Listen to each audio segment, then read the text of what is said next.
Halo, selamat datang kembali. Senang sekali Anda bisa bergabung lagi di sesi kita kali ini. Hari ini nih kita mau menyelami topik yang rasanya penting banget buat kita semua deh. Soal bagaimana pilihan makanan kita sehari-hari itu ternyata bisa jadi semacam senjata ampuh gitu ya buat bantu badan kita melawan kanker. Panduan kita kali ini sumbernya menarik banget loh. Sebuah buku dari spesialis onkologi namanya Kim Sung Woo, judulnya Diet Melawan Kanker, 5 Makanan Super untuk Kekebalan. Jadi, misi kita sekarang nih, kita bedah bareng-bareng isi buku ini. Kita cari tahu, makanan spesifik apa aja sih yang direkomendasiin? Terus, senyawa ajaib apa di dalamnya? Dan yang paling penting, gimana cara praktisnya masukin makanan ini ke menu harian kita? Biar imun kita makin kuat. Kita mau Anda jadi well-informed gitu ya. Cepet tapi pemahamannya juga dalam. Penulis buku ini bahkan ngasih catatan di awal loh. Katanya kalau belakangan ini sering capek, pencernaan agak rewel, atau gampang sakit, wah, itu bisa jadi sinyal. Sinyal kalau sistem imun lagi turun. Dan kondisi ini, sayangnya, bisa ngasih kesempatan buat sel kanker berkembang. Oke deh, mari kita mulai bedah informasinya yuk. Betul sekali, poin soal sistem kekebalan itu krusial banget. Panduan ini memang menekankan di mana vitalnya peran pertahanan tubuh kita buat cegah kanker. Ada fakta yang cukup bikin kaget juga sih di sini. Ternyata bahkan di orang sehat pun, tubuh kita itu tiap hari memproduksi ribuan sel kanker. Wah, serius? Ribuan tiap hari? Iya, ribuan. Tapi, nah ini kabar baiknya. Sistem imun yang bagus, yang prima, itu dia bisa penali dan berantas sel-sel abnormal ini. Cukup efisien kok. Dan seperti yang Anda bilang tadi ya, fondasi dari sistem imun yang kuat itu, ya menurut penulis ini, ya apa yang kita makan. Itu kuncinya. Menariknya lagi nih, sang onkologis di buku ini, dia cerita dari pengalamannya sendiri sama pasien. Dia sering mikir gitu, kenapa ya ada orang umurnya sama, tapi kok daya tahan tubuhnya ke kanker beda banget, lebih kuat gitu. Atau kalaupun kena, sembuhnya lebih cepat. Jawabannya, ya menurut pengamatan dia, seringkali ya itu tadi pola makan harian mereka. Dan ini bukan soal, sesekali makan sehat gitu ya, tapi konsistensi.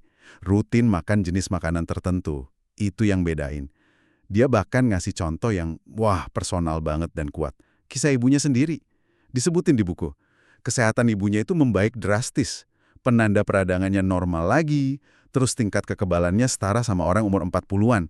Padahal usianya udah lebih tua ya. Betul, bahkan dosis obat buat tekanan darah sama diabetesnya itu bisa dikurangi. Wow! Dan itu cuma dalam 3 bulan setelah ganti pola makan sesuai anjuran dia. Ini kayak bukti nyata ya betapa kuatnya pengaruh makanan yang tepat itu. Iya, luar biasa dampaknya ya. Nah, kalau kita lihat dari sisi mekanisme biologisnya, panduan ini ngejelasin sesuatu yang emang alami terjadi sih. Fungsi sistem imun kita itu memang ya cenderung turun seiring usia.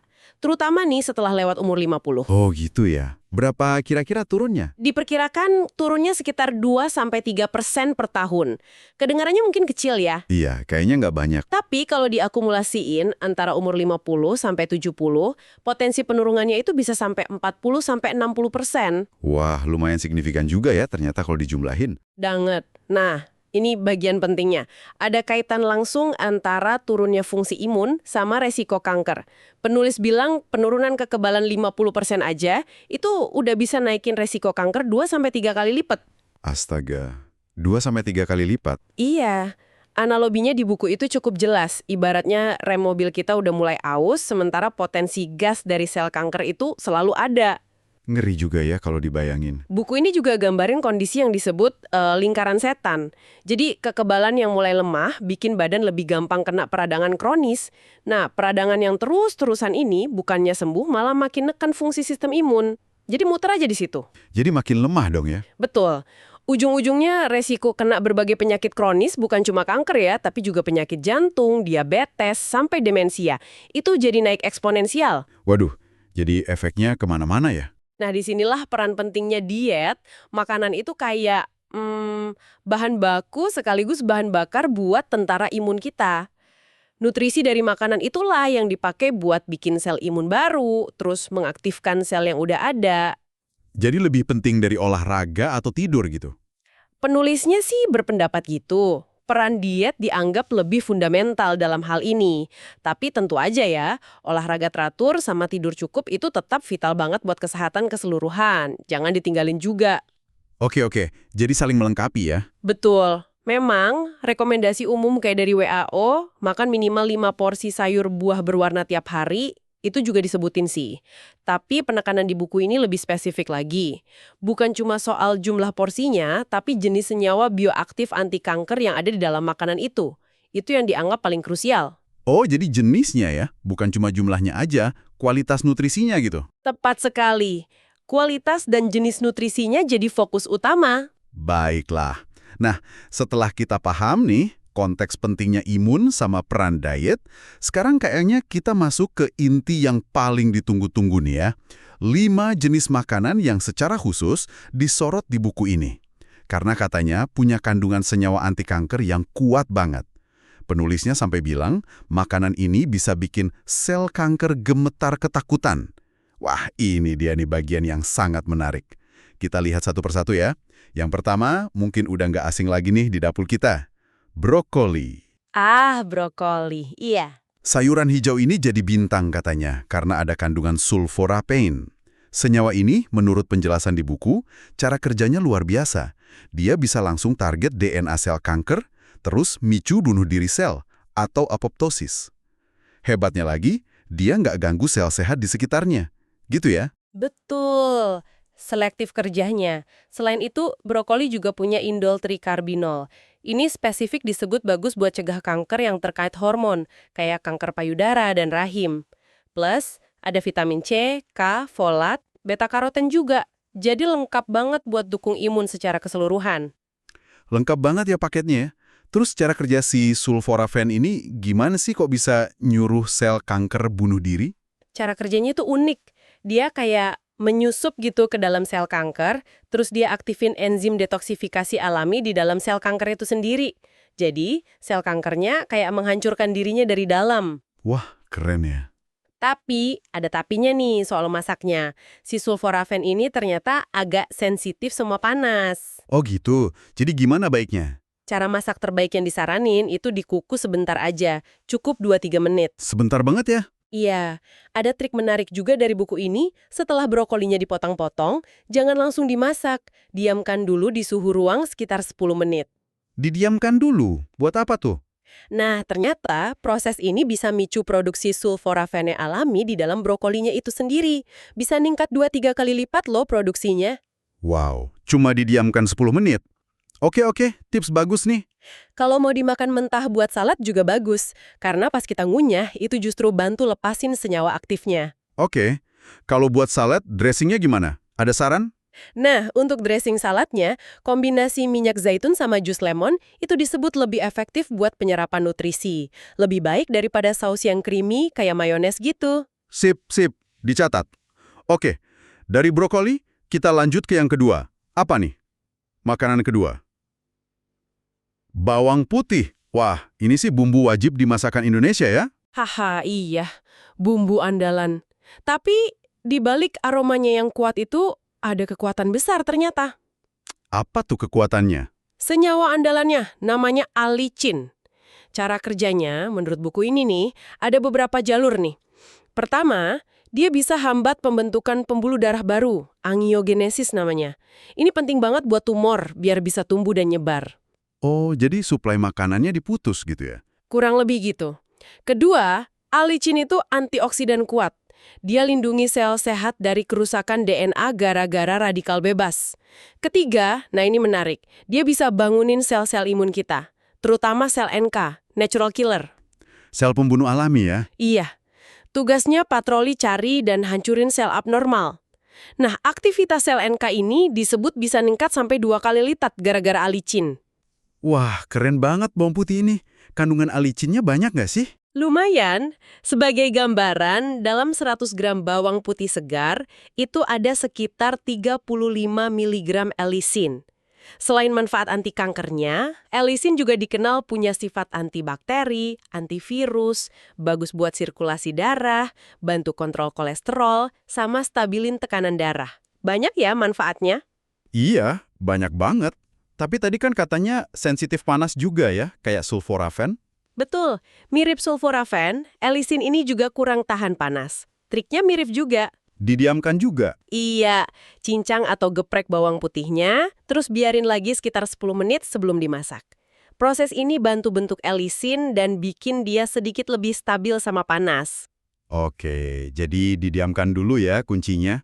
Terus masaknya gimana? Kalau mau ditumis, baiknya masukin bawang putih cincangnya di bagian akhir aja, pas masakan udah mau mateng. Oh, di akhir ya. Iya, atau ada alternatif menarik nih dari buku ini, bikin rendaman bawang putih dalam madu. Namanya garlic chong. Garlic chong. Kayak apa tuh? Jadi bawang putih direndam madu gitu di fermentasi ringan, katanya enak dan sehat. Ada juga rekomendasi spesifik, teh bawang putih. Teh bawang putih. Gimana tuh rasanya? Mungkin unik ya. Caranya gampang, iris 3-4 siung bawang putih, seduh pakai air mendidih 5 menit. Biar lebih enak bisa tambahin irisan jahe atau sedikit madu. Ada manfaat tambahannya juga. Boleh dicoba nih buat yang berani. Oke, lanjut ke makanan ketiga.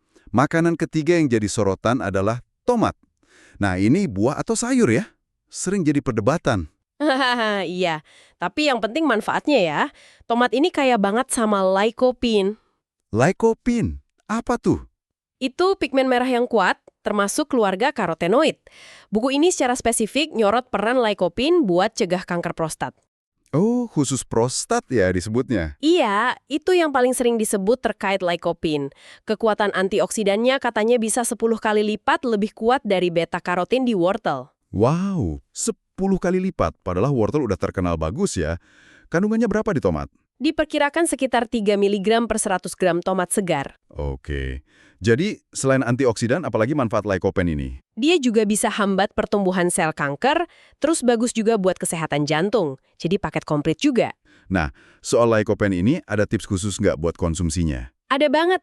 Ini penting nih. Lycopene itu sifatnya larut dalam lemak. Larut dalam lemak. Artinya? Artinya, kalau kita masak tomat pakai sedikit minyak, nah minyak zaitun pilihan bagus tuh. Penyerapannya sama tubuh kita bakal jauh lebih bagus. Signifikan bedanya dibanding kalau kita makan tomat mentah aja. Oh, jadi justru lebih bagus dimasak ya tomat ini? Untuk memaksimalkan lycopene-nya.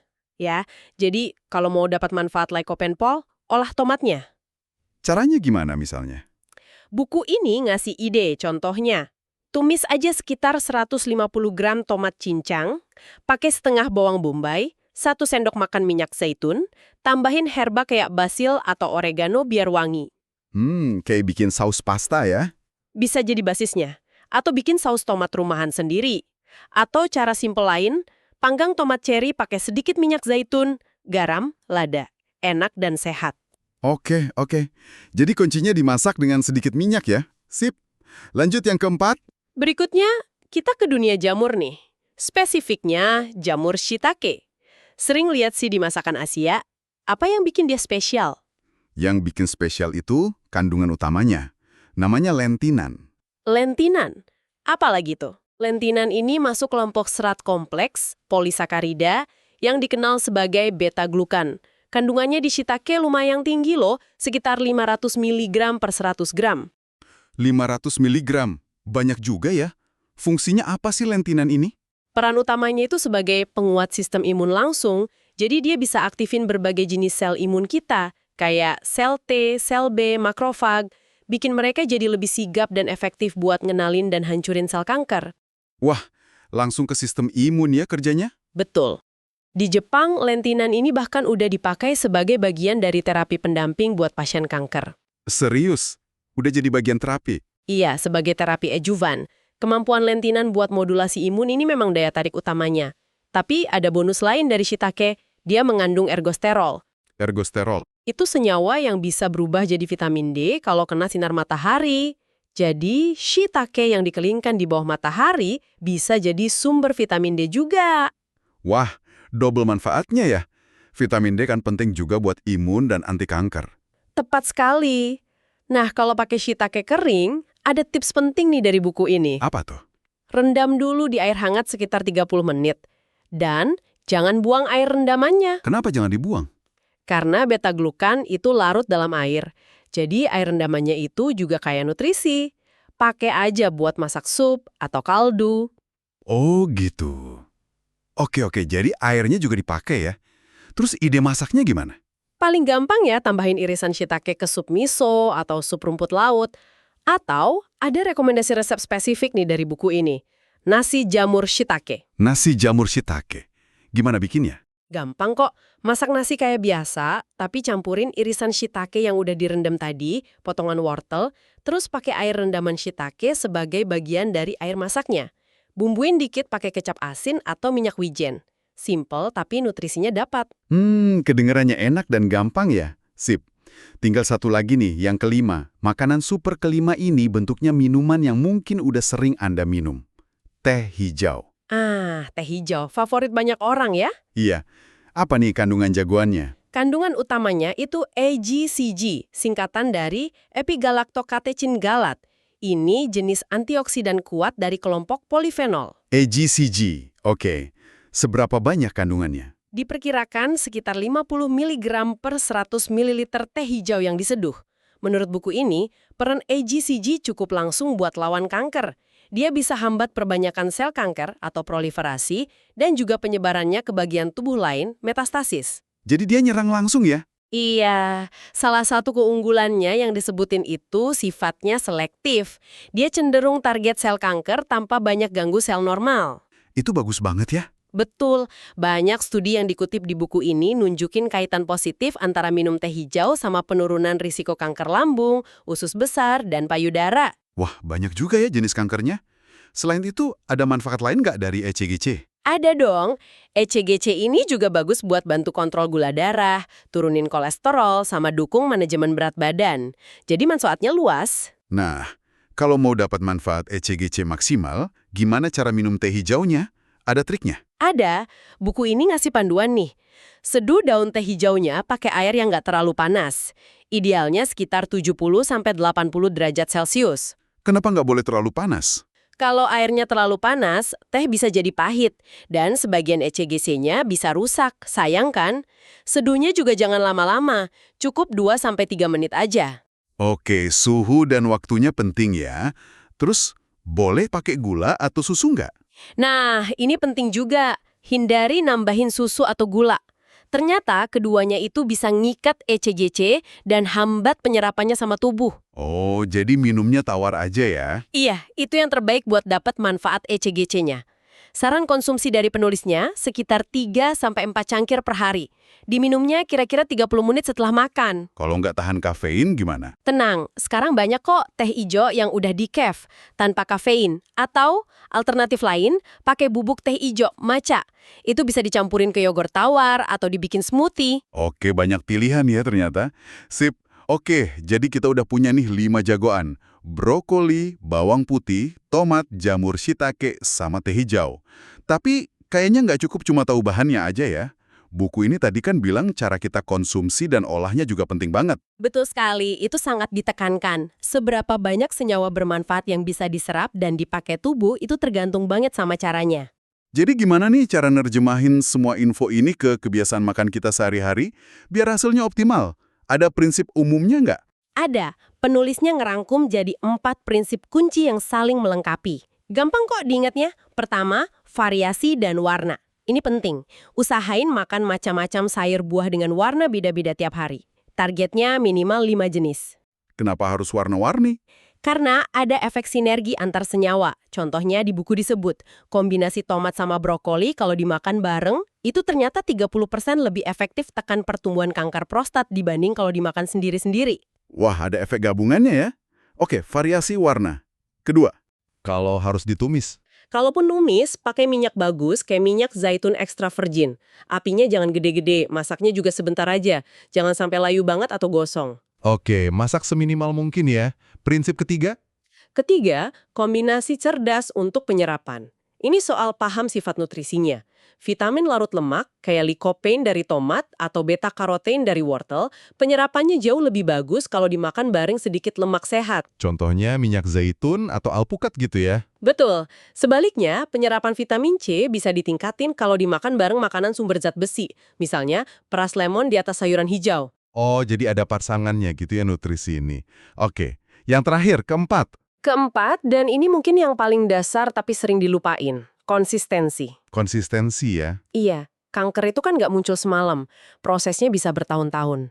Makanya, pasokan senyawa pelindung dari makanan ke tubuh kita juga perlu stabil dan terus-menerus. Jauh lebih baik makan sedikit tapi rutin tiap hari daripada makan banyak tapi cuma sesekali. Tubuh kita butuh amunisi harian buat pertahanan jangka panjang. Bener juga ya.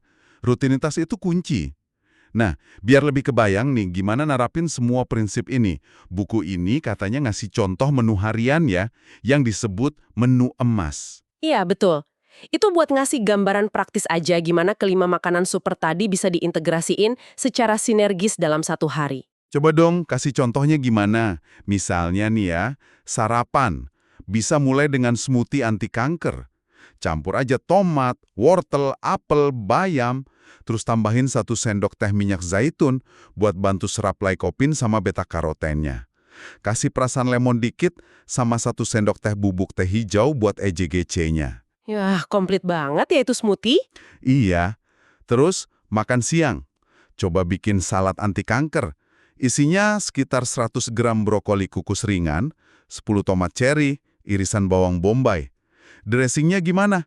Dressingnya bikin sendiri. Minyak zaitun, bawang putih cincang yang udah didiamkan tadi, jus lemon, garam, lada. Lengkapi pakai nasi merah biar ada karbohidrat kompleksnya. Oke, kedengarannya seger dan sehat. Terus ada camilan nggak? Ada. Camilan sore, sekitar jam 3-an, pas energi mulai turun, secangkir teh hijau tanpa gula atau susu, ditemenin segenggam kacang-kacangan. Almond atau kenari, bagus tuh. Katanya ada sinergi antara vitamin E kacang sama EGGC teh hijau. Camin cambes ya. Lanjut, makan malam. Bisa coba sup tomat shiitake. Tumis irisan jamur shiitake, potongan tomat, bawang bombay, bawang putih cincang, pakai minyak zaitun. Tambah air, termasuk air rendaman shiitakenya. Didihkan. Pas mau diangkat, masukin potongan brokoli sebentar biar tetap renyah, sajikan lagi sama nasi merah. Wah, supnya kayaknya enak dan menghangatkan ya. Terakhir, sebelum tidur, kalau suka, bisa minum secangkir teh hijau hangat lagi.